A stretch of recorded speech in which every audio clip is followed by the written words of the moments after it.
So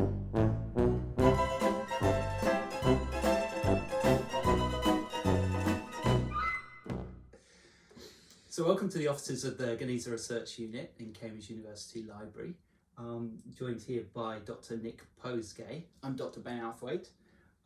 We're here to talk to you this evening about the Cairo Genizah Collections at Cambridge University Library, in particular Taylor Schechter Cairo Genizah Collection, which is the original collection that Cambridge acquired about 125 years ago.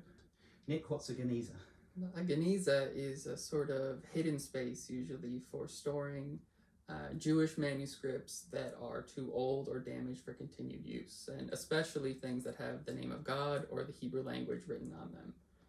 Right, that's right. So the idea, I mean, it comes from the basic idea within Judaism that you should not efface the name of God. To efface the name of God is to deny God or to defy God.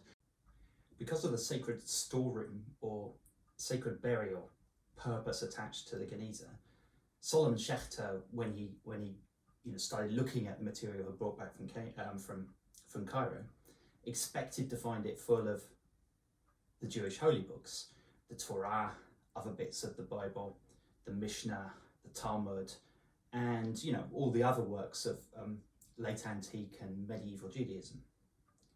And he did. I mean, there are more than 25,000 pieces of the Tanakh, the 24 books of the Bible, in total in the Taylor Schechter collection. And we've got the Talmud in abundance and the Mishnah in some of its earliest manuscripts, such as this one, which comes from Palestine, has the rare Palestinian vowels marked on it, or this one, which was recently dated by a colophon to the middle of the 9th century from Babylon.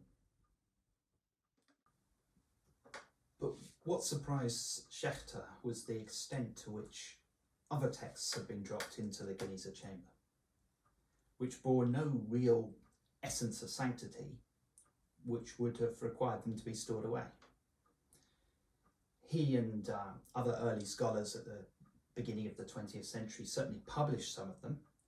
The writings, for instance, of the great medieval sages like Moses Maimonides, the Rambam, the Great Eagle. But it really took history's turn into a greater interest in economic and social history and a recognition of the Jews' embeddedness in the Islamic world for them to find their audience. So here's a good example from the new series, which was only conserved in the 1960s onwards.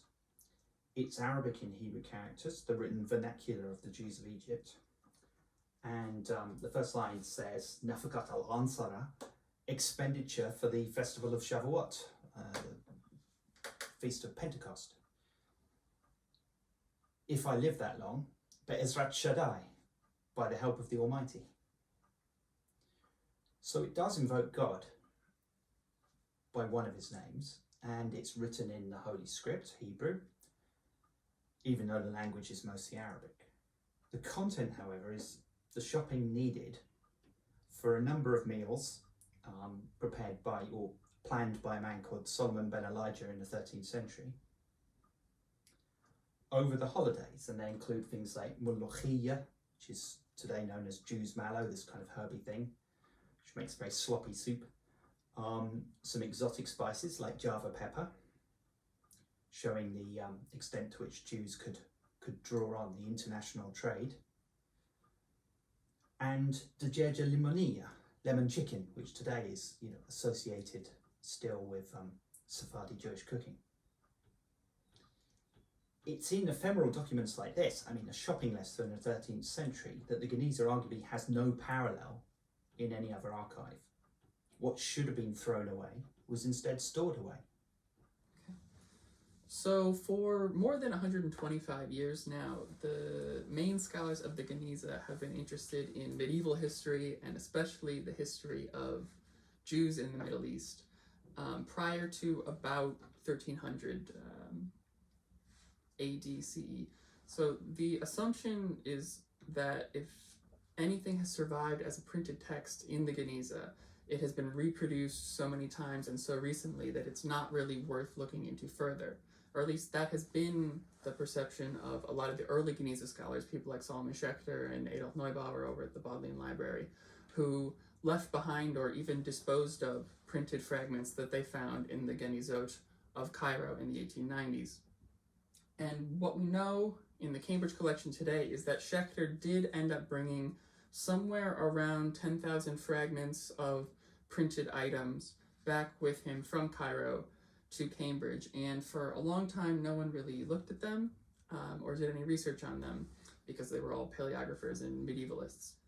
But what people have missed, even though many of these exist as editions in other places, other libraries, and even much more complete books rather than just fragments, the very presence of a book or a fragment of a book in Cairo shows that the Jews of Egypt had access to networks and ways of purchasing books that could get printed material from Europe, especially Spain, Italy, Constantinople, Salonika, to Cairo during the 15th, 16th, 17th, and 18th centuries. And that attests to a network of trade between the Ottoman Empire and Europe and the Jews of Cairo that has been preserved the same way as manuscripts. And for a long time, they were probably storing more printed fragments in the Genizah than actual manuscripts. So what this tells us is if you were Jewish in Egypt during the, say, the 15th or 16th century, and you wanted a Hebrew book, what were your options?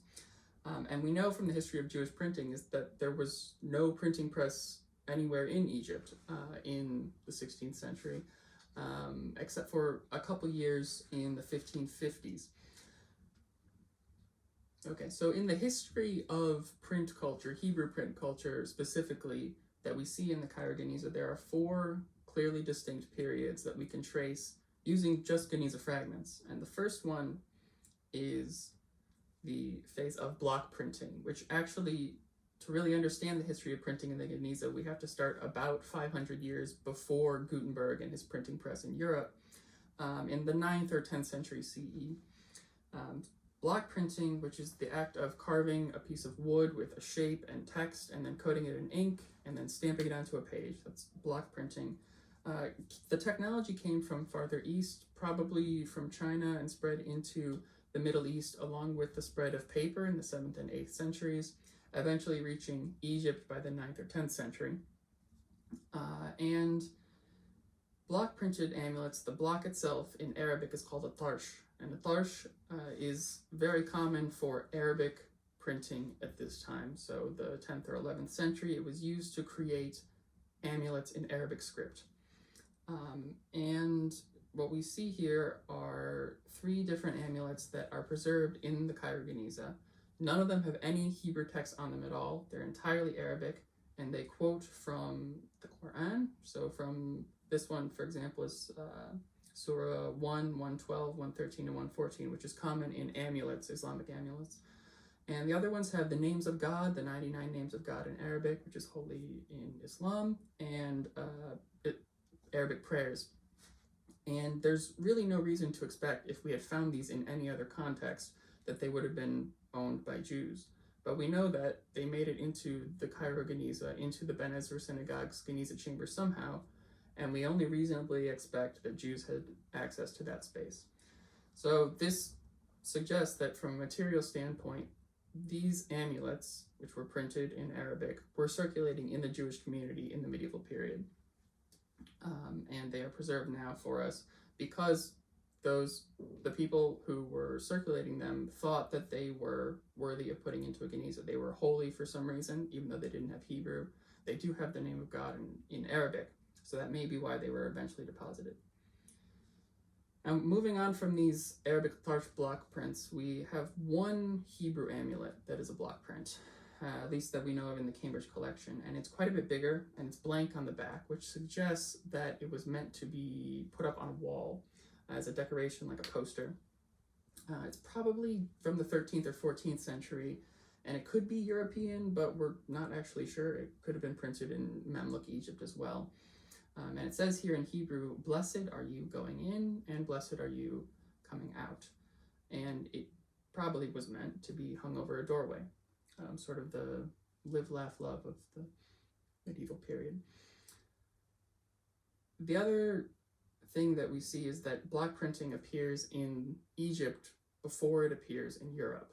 So by about the 13th century, block prints like this start to appear in Italy and Spain, probably introduced to Europe via Al-Andalus and Islamic Spain. And then it starts to be incorporated into printed books once the printing press is finally introduced. But sort of in the interim, in the 15th century, we have things like this, which is TS 20.188. It's a completely block printed broadsheet with depictions of biblical scenes, starting with Adam and Eve in the top right and going down to King Sennacherib and Hezekiah on the bottom left. And it includes things like the 12 tribes of Israel, and it's all depicted using European motifs. All the figures are dressed in European dress. And this, we don't know how exactly it got to the Genizah, but it is most similar to woodblock prints from Northern Europe, Germany, and the Netherlands between about 1450 and 1500. And this is the immediate precursor to the printing press books that we end up with in the Cairo Genizah. And that leads us to the second phase of Hebrew print culture in the Genizah, which is the pre-expulsion incunables. And pre-expulsion refers to the expulsion of Jews and Muslims from the Iberian Peninsula, specifically Spain and Portugal. Spain in 1492 and then Portugal in 1497. Christian authorities kicked out all the Jews and Muslims, and all of the Jewish printers that were there had to go. So all of those presses closed. And what we have in the Genizah is mainly very small fragments from these incunabula. So this fragment is in the additional series, it's 189.50, and unfortunately a lot of the printed Genizah fragments from before 1500 look like this. There's 5, 6, or 7 fragments like this that join together to create just one folio, and then there's hundreds of these in a folder in our collection. Actually, a couple summers ago, Ben made me try to put them all back together, and we did not succeed. So this one was printed by a Jewish printer called Solomon ibn Alkabetz in 1480-ish at his press in Guadalajara in Spain. And it was a fragment of the Talmud tractate Kiddushin, and Ibn Alkabetz printed a lot of different Talmud tractates, but this was before anyone in the world had ever printed the entire Talmud together. That wouldn't happen until the 1520s after the expulsion, and we'll see a bit of that later. We do have some incunabula, though, that are in better shape, and I'll show one of those to you now.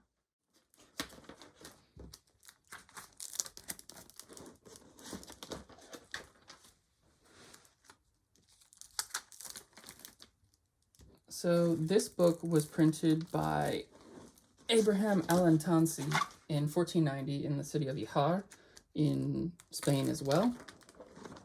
And it's unique, well, not completely unique, but it's unusual for us who are used to modern book printing practices in that those pages you just saw me flip through were all paper, but this is parchment.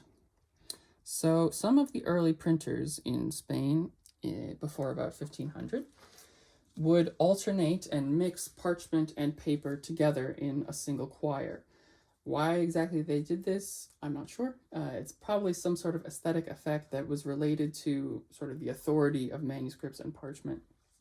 So that manuscript is, or that, I should say, that printed book was part of the Pentateuch with Targum Onkelos and Rashi commentary. There's a different commentary. This one is from 1489, printed by Eliezer Toledano in Lisbon, so Portugal. It's TS Misc 12.29 here. And it's a commentary on the Torah by Moses Nachmanides. And Nachmanides' Bible commentary is a very popular early printed Hebrew work. You see it all across different printers around the Mediterranean in the 15th and 16th century. So it's one of the earliest books that gets printed in Hebrew. And if you look at this page that I've selected here, on the left-hand side, there is a handprint from someone. We don't know who, but someone clearly slipped in ink and put their fingers onto it. It could have been Eleazar himself in 1489. It could have been his assistant. It maybe could have been a reader who made a mistake later on. But whoever it is, their fingerprints are now preserved in the Cairo Genizah.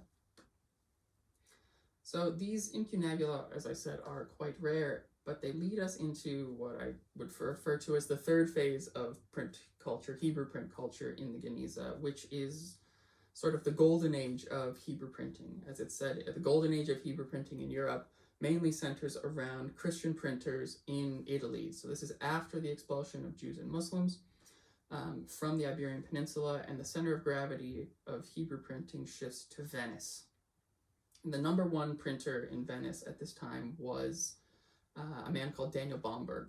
And Bomberg basically invested a ton of his own money. He was a Christian, he was from Antwerp, but he moved to Venice and spent a ton of his own money to make the best, highest quality Hebrew printed books that he could. And he was doing this because essentially Jews were not allowed to own and operate printing presses themselves in Italy at the time. So Christians filled that vacuum in the printing market, and Bomberg wanted his to be the best. And he sort of set the gold standard for Hebrew printing. He was the first one to print the Talmud in its entirety. What we have here, this is T.S. Miscellaneous Collection, 1851, is from Venice in 1521, and it's an early imprint from Bomberg, where he was printing the Mishnah. And it was this sort of grand Bibles, grand religious texts, Mishnah and Talmud, that really set Bomberg's reputation. This one here is later. It's from the new series again. It's 19283. It's from another commentary called The Binding of Isaac by a guy called Isaac ben Moses Arama, and it was a commentary that he wrote on the Torah, and then the title is a pun on his own name, which is kind of nice. So this was printed at Bomberg's press in 1546. Now at this time, Bomberg had already returned to Antwerp, and he left his associates and employees to run the shop. And he died a little bit afterwards. And basically this was the peak of Hebrew printing in Venice. No one who succeeded him would ever match this quality. That said, he was not the only game in town. There were competitors with the Christian printers in Italy, especially Bomberg. The main competitors were Jewish printers in the Ottoman Empire. So after the expulsion in 1492 and then 1497, Jewish printers fled to the Ottoman Empire, where the Ottoman authorities actually permitted Jews to own and operate printing presses, provided that they did it in Hebrew. They were not allowed to print in Arabic. So this one is another miscellaneous fragment, T.S. Miscellaneous, 1961, and this is quite a famous fragment for people who work on printed Genizah, and there's only a few of us, but everyone knows it. And it is an illustrated Haggadah, so the Haggadah for the Passover Seder, the instructions for the Seder meal. And this is the first printed, illustrated Haggadah that we know about.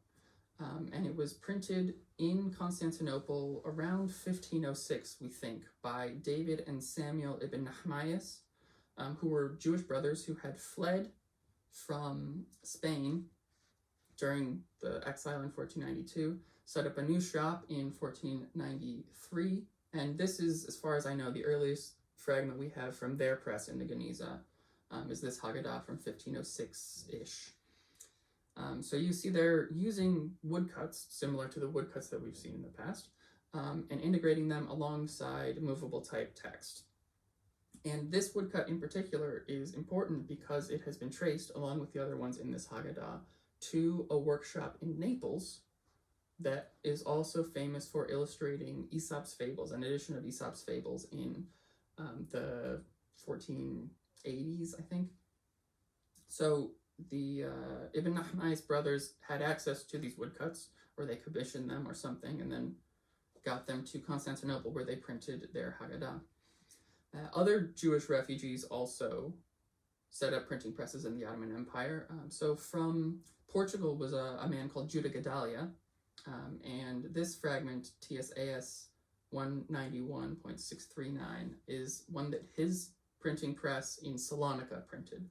So Judah Gedaliah was the first person to set up Hebrew printing in Salonika, probably the first person to print anything ever in Salonika. And it's a book called Sha'arei Teshuvot, so the Gates of Repentance, which is an ethical work by a Spanish rabbi from the 13th century. And this is from 1528 or 1529, and Judah Gedaliah himself actually died before this was printed, but we know that his sons and his daughter continued operating his press for about 10 years after. So the Ottoman metropolises, specifically Constantinople and Salonika, were key centers for Hebrew printing and the main rivals to the Christian printers in Venice during the first half of the 16th century. Because, as I mentioned before, the Christian authorities in Spain and Portugal and Italy said that Jews were not allowed to print or at least own and operate presses themselves. In Italy, at least, Jewish assistants worked for Bomberg and could work for other printers, but they couldn't own their own presses. Whereas the Muslim Ottoman government allowed Jews more freedom to print. So we see the main rival to Bomberg in the Ottoman Empire was the Sonsino family, which is a name you may have heard before. So this fragment is TSNS 295, 212, and it is a polyglot Bible from 1546. Now, Eliezer Sonsino printed this, but he was a descendant of several generations of Sonsinos who had come first from central Italy, and they were sort of kicked around Italy by Christian authorities and then kicked out of Italy. They went to Salonika and then to Constantinople, and they printed all along the way. So this is a polyglot Bible with the main text in Hebrew, and then around the edges there are commentaries by there's a commentary by Rashi, there's a translation of Onkelos, a translation of Saadia Gaon's Judeo-Arabic tafsir, and a Judeo-Persian translation. And this is the first book ever printed with Judeo-Arabic or Judeo-Persian in it. And Judeo-Arabic and Judeo-Persian are Arabic and Persian, but written with Hebrew characters, because of course they were not allowed to print with Arabic characters. So that was in 1546, and it's actually sort of the end of the Sonsino period. And back in Italy, some things were changing. Bomberg died, and his successors continued to try and print Hebrew books in Venice, but in 1553, the Pope, I think Pope Julius, banned Hebrew printing in Venice and actually ordered that the Talmud be burned all across Italy. So Bomberg's former employees sort of went into the wind, and they spread across Italy to the other places that were still allowed to print. But for about 10 years, there was no Hebrew printing in Venice, starting in 1553, which is when this book is from. It's printed by Cornelio Adelkind, who was a former Bomberg employee, who then went to the press of Tobias Foa in Sabbionetta. And this was printed in 1553, and it is the tractate Kiddushin from the Talmud again. Then in the same year, we know that the Talmud was burned across Italy, so it seems that this book in particular survived because it made it to Cairo before it was collected and burned. And then now we have it in the Cairo Genizah. It seems that it was relatively safer in Egypt than it was in Italy. Now this created, the loss of Hebrew printing in Venice created another vacuum on the printing market, because Jews in Egypt still wanted Hebrew books, and they had been getting them from Italy. We don't know exactly how, but they were being shipped. So this gave a guy called Gershom ben Eliezer Sonsino, so the son of the guy who printed the Polyglot Bible, to set up the first ever printing press in Egypt. So he went to Cairo and set up a Hebrew printing press in 1557. He printed this book, which is T.S. Miscellaneous 17.5. It's called Pitron Halomot, so the interpretation of dreams, and it's much smaller than the previous Sonsino imprints, previous Bomberg imprints, and the typography is much less precise, so it's a lower quality. And you would expect that he's sort of running a tight ship. He doesn't have a lot of money. There's not a market necessarily for this. No one has tried to establish Hebrew printing in Cairo before. So it's not the same scale of operation as Bomberg or even Gersham's father back in Constantinople. A few years later, he printed this other one, which is T.S. Miscellaneous 17.8. And this is, as far as we know, the last book ever printed by Asonsino. So he was the 5th or 6th generation of printers, and he was trying to sort of strike the market. Now that there were no books coming from Venice, perhaps Jews in Cairo could use a new source of books locally. But as far as we know, these 2 books that I've showed you here, and then there's one more that we think he probably printed. It was a trilingual glossary of Hebrew and Greek and Judeo-Arabic. He died in 1562, though, and after that his press closed and we have nothing else. And there's no Hebrew printing at all, except for one book, until the 1860s, so about 300 years, where Hebrew printing just doesn't exist in Egypt. So for the rest of the time of the Genizah, whenever Jews in Egypt wanted Hebrew books, they had to get them from abroad. So after 1563, Venice was allowed to print Hebrew books again. And the successors to Daniel Bomberg started doing that quite a bit. And one of the guys who did that was Giovanni de Gara, and he printed this fragment, which is T.S. Miscellaneous 17.107. This is a page from another illustrated Haggadah, and this is known as the Venice Haggadah of 1609. It's probably the most famous printed Haggadah, and the images in this one were reproduced frequently all over the Mediterranean by Jews at different presses and in different cultures because they became iconic to the Passover story. De Gara imprints like this one are usually very large, similar to Bomberg's were, and there's actually several other books that he printed that are still in the Genizah that we found, and there's probably more that we haven't identified. Another one of Bomberg's successors was the Bragadini family. So this fragment is from the new series 270.161. It's a copy of the Hebrew Bible, specifically the Ketuvim from 1619. And you'll notice that as we get farther and farther from Bomberg, so this is in 1619, almost 70 years later now, the books are getting smaller. And it suggests that Hebrew printing, the center of gravity of Hebrew printing, is starting to move away from Italy, specifically away from Venice. And in fact, in the 1620s, it sort of shifts completely to Amsterdam, which was already the center of printing in Europe as a whole, and then it became sort of the capital of Hebrew printing. The interesting thing is, though, the Cairo Genizah does not reflect this shift at all. There are no books that we've found in the Cairo Genizah that were printed in Amsterdam.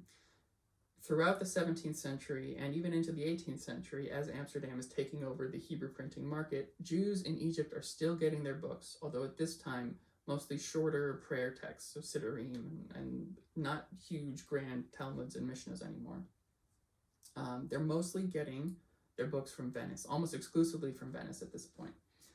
So this one here is T.S. Miscellaneous 15.3, which is a book. It's a small Siddur, a prayer book, from 1686, printed by the Vendramini family. And the Vendraminis were sort of a new game in town. They set up a new press in the 17th century in Venice, even as Venice was losing control of the market. And one thing that I often ask myself is how much were Middle Eastern markets, how much was the Cairene book market propping up presses like the Vendraminis in Venice when they were facing a less friendly European market that favored imprints from Amsterdam. So what may be called like the end of the golden age of Hebrew printing, the decline of Venice and all that, it doesn't really affect the print culture of the Jews of Cairo because they keep getting books from the same source that they always had, and that was Venice and also Constantinople, although to a lesser extent at this period. All right, so this fragment comes from what's known as the Venice Haggadah, printed in 1609 by one of Daniel Bomberg's successors, Giovanni de Gara, and he was one of the biggest names in Italian Hebrew printing at the end of the 16th century. We actually have several of his books well, at least fragments of his books preserved. And you'll see that it is illustrated with woodcuts, just like we saw before with the block printing, but now integrated alongside Hebrew text. And the text is actually unique, and this is one of the reasons it became famous, is it has the regular Hebrew and Aramaic text of the Haggadah, but alongside it, there is a Judeo-Italian translation. So that's Italian written in Hebrew characters. And it would have allowed the Jews of Italy, Jews of Venice, to read this in their native language as well as in Hebrew.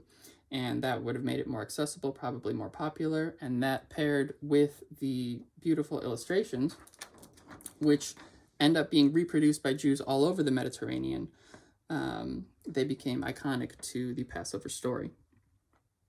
All right, so the fourth and final phase of print culture in the Genizah is the 19th century, really, and it's marked by the establishment of Arabic printing presses alongside Hebrew printing, as well as a general decentralization of Hebrew printing away from Italy, away from the Ottoman metropolises, and to cities all over the Mediterranean, so including Vienna, Livorno, Alexandria, Jerusalem, and Izmir.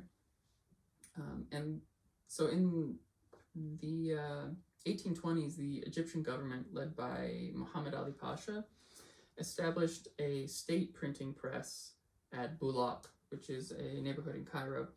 And there's at least one item from the printing press there, probably state-sponsored, and there's definitely more that we haven't found yet, just haven't identified yet.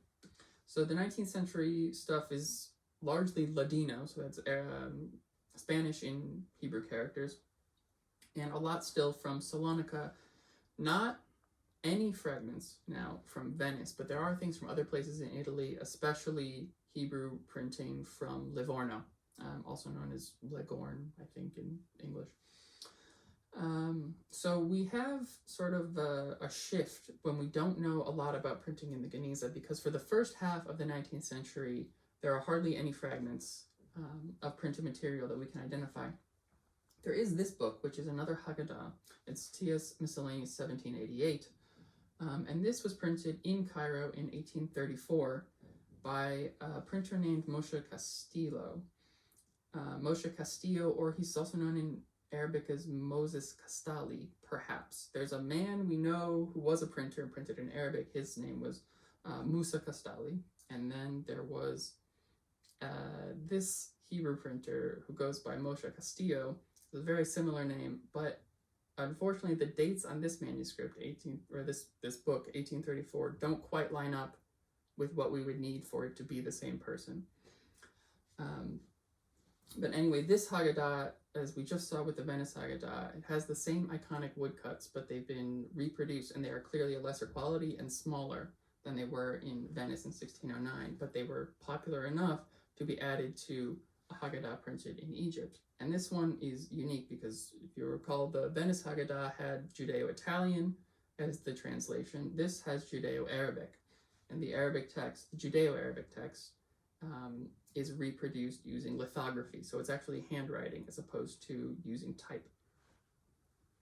So in the same period, we get printing for the first time in Jerusalem, at least sustained printing in Jerusalem, first by Israel Bach in the 1840s, and then this fragment is from the press of Abraham Rotenberg in 1865. So he started what's known as the Salomon printing house in Jerusalem with his son-in-law, but this book is what it says that it's from his new press. So it seems like he and his son-in-law split off and he started his own place. And this fragment made it to Cairo at some point before 1897. Similarly, this one, TSAS 198.194, was printed in Jerusalem by a printer called Isaac Gashtini. And Gashtini was a Polish immigrant who I honestly, we don't know very much about him, but he printed this poster. It's blank on the back, it's very large. It's clearly meant as a souvenir to be hung on a wall, and it has famous sites from Jerusalem and around Palestine.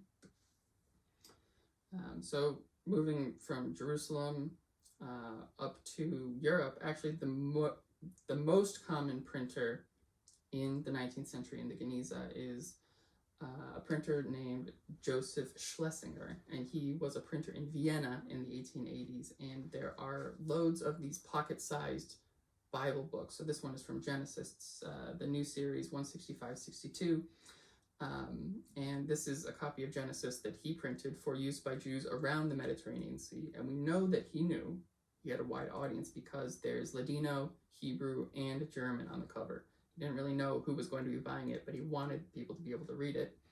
And somehow, at least 8 of these Bible books made it to Cairo, and we have them in the Genizah. So then, finally, I mentioned that Hebrew printing stopped after 1557, after 1562, when Gershom ben Eliezer Sonsino died, and his press closed. The next time Hebrew printing was established in Egypt was in Alexandria in the 1870s, under a printer called Faraj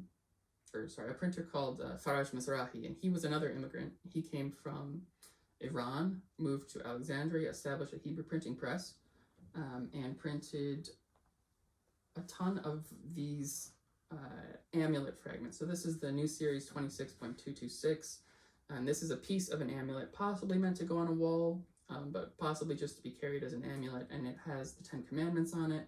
It's fairly large, and you'll notice that it's blue ink, and this blue ink is iconic in the Genizah collection. Whenever we see this blue ink, we know that it came from Faraj Mizrahi's press. And finally then, I want to show what really demonstrates the success of his Hebrew printing endeavor in the 19th century, because for 300 years, no one had been able to make it work printing Hebrew in Egypt, but Faraj Mizrahi printed this book, among others. So this is a primer for learning to read Biblical Hebrew. It's TSNS 85.96. He printed it in Alexandria in 1887, and he ended up reprinting it in 8 different editions over the next 30 years. He died in 1913, so well after the end of the Genizah period. So these books ended up in the Cairo Genizah. They were clearly being used by the Jews of Cairo during the time that he was printing them, and there was demand for it, even beyond what we expect to find in our collection.